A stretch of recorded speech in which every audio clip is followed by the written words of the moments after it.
Los derechos humanos de primera generación, también conocidos como derechos civiles y políticos, son aquellos fundamentales que se consideran esenciales para la libertad y la dignidad humana.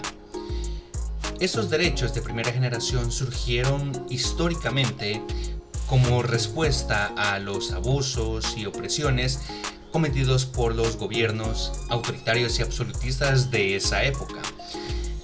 Son derechos inherentes a todas las personas, independientemente de su nacionalidad, raza, género, sexo, religión o cualquier otra característica que los haga únicos, por decirlo así, ¿verdad?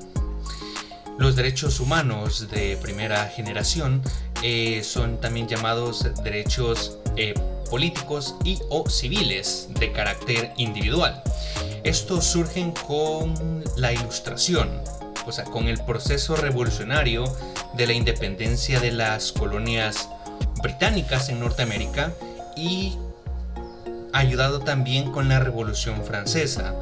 Estos derechos imponen al Estado la obligación de respetar ciertas libertades, obviamente fundamentales para cada uno de los ciudadanos, como por ejemplo el derecho a la vida, la integridad física, la libertad de circulación, obviamente la igualdad ante la ley, la prohibición y o abolición de la tortura y la libertad religiosa, entre otras.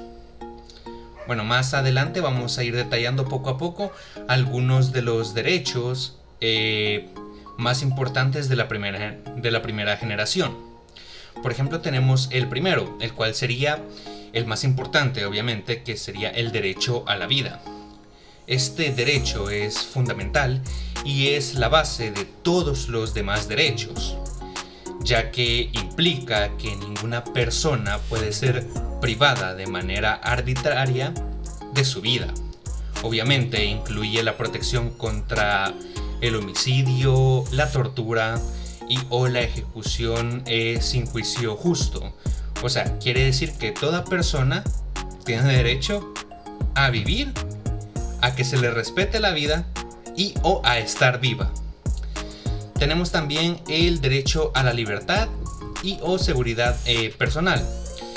Este derecho garantiza que ninguna persona sea encarcelada de forma arbitraria y o injusta, ¿verdad?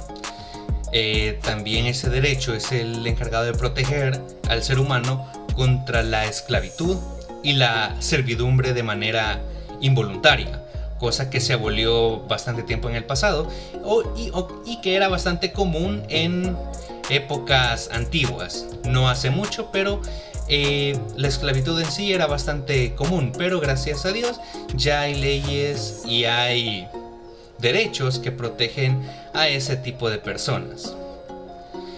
Tenemos también el derecho a la libertad de pensamiento, conciencia y religión. O sea que este derecho es el que protege la libertad de creencias, ya sea religiosas o no religiosas, y la libertad obviamente de manifestar y practicar esas creencias, ya sea de manera individual o colectivamente.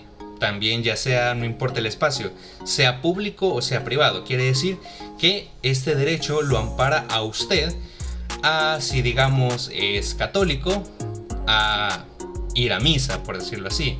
Si es evangélico, a ir al culto los días que tocan. Si es ateo, a no creer en Dios. Si es su gusto, ¿verdad? Entonces ese derecho lo ampara de la libertad de tanto practicar la religión, tiene la libertad de pensamiento y también la libertad de conciencia. Hablando de conciencia, nos pasamos al otro derecho que es bastante importante, que es el derecho a la libre expresión. Este derecho protege, como su nombre lo dice, la libertad y busca recibir, difundir y bueno, buscar más que todo información o ideas de cualquier tipo. O sea, usted es libre de difundir, buscar, informar ideas de cualquier tipo, ya sea oralmente o de forma escrita, o buscando otro medio de elección. Ojo, siempre y cuando estas ideas no alteren, por ejemplo, el orden público o dañen la integridad de otra persona. Eso es bastante importante. Toda persona tiene derecho a expresarse libremente siempre y cuando respete las creencias y o derechos de las demás personas. También tenemos el derecho a la libertad de asociación o de reunión de manera pacífica. Ojo, que ese derecho es el que le garantiza a todas las personas a reunirse, ya sea en lugares públicos o privados, de manera pacífica, formar organizaciones, hacer reuniones, siempre respetando, ¿verdad?, las creencias de las demás personas y los espacios de las demás personas, obviamente para fines legales y legítimos. También tenemos el derecho a un juicio justo. Este derecho establece que toda persona tiene derecho a un juicio justo e imparcial ante un tribunal competente, independiente e imparcial establecido por la ley. Quiere decir que toda persona que sea, digamos, encarcelada tiene derecho a tener un juicio justo, como su palabra lo dice, a ser vencido en juicio para demostrar ya sea su inocencia o su culpabilidad. Pero toda persona que sea encarcelada o que sea detenida siempre va a tener derecho a un juicio. También tenemos el derecho a la igualdad ante la ley y la protección contra la discriminación ante la ley, ¿verdad? Este derecho asegura que todas las personas sean tratadas de manera equitativa, o sea, de manera pareja ante la ley. Esta ley, o sea, este derecho también protege a las personas contra la discriminación y ya sea por motivos de raza, etnia, sexo, idioma, opinión política u otra condición. Usted tiene derecho a ser igual ante la ley. Tiene el derecho de ser tratado de manera equitativa ante la ley.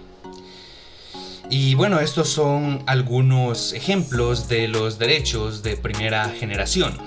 Es importante destacar que esos derechos no son exhaustivos y pueden variar dependiendo la legislación, ya sea nacional o internacional. Y además los derechos humanos no son estáticos, ya que evolucionan con el tiempo para reflejar las necesidades y aspiraciones cambiantes de la sociedad.